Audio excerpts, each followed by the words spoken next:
А имя этого героя совсем недавно еще не знал никто. Оно стало известно после того, как его подвиги рассекретили писатели. В Казани сегодня презентовали книгу «Три жизни» Ибрагима Аганина. Сразу на 2 языках. О невероятном мужестве Вероника Гайнутдинова. В 1943-м история Ибрагима Аганина началась с имени Отто Вебер. Таким его не знал никто. Простой сельский паренек со студенческой скамьи, сразу в разведку.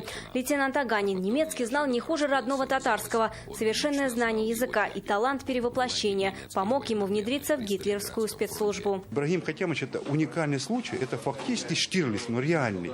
Почему? Потому что он заброшен был к немцам под легендой немецкого офицера. Прежде чем, говорится, в нее вжиться, он провел некоторое время в лагере с тем прототипом, которого он должен был играть.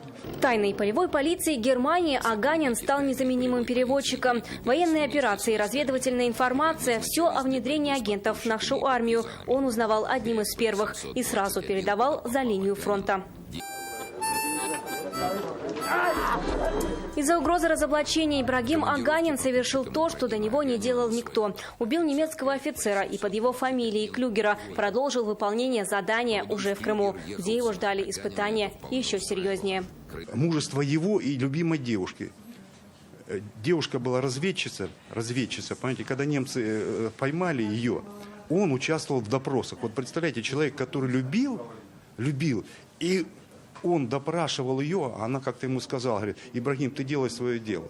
Такова наша судьба. 20-летний парень. Он смог стать легендой госбезопасности СССР. Судьба Ибрагима Аганина как захватывающий сюжет с невероятными поворотами. 3 его реальные жизни теперь на страницах книги. Фамилию разведчика Аганина еще недавно знал лишь узкий круг спецслужб. Более 70 лет материалы о нем хранились под грифом «Совершенно секретно». Сейчас над частью из них приподнята завеса тайны, в том числе и на страницах этой книги. А сейчас она есть и на татарском языке. Героическими своими поступками показал, на что были способны люди ради своей родины в то время. Тысячи спасенных жизней партизан и подпольщиков, ценная информация о немецких операциях и участие в освобождении Крыма. 3 невероятные жизни одного героя, тайны которого и раскрыла книга.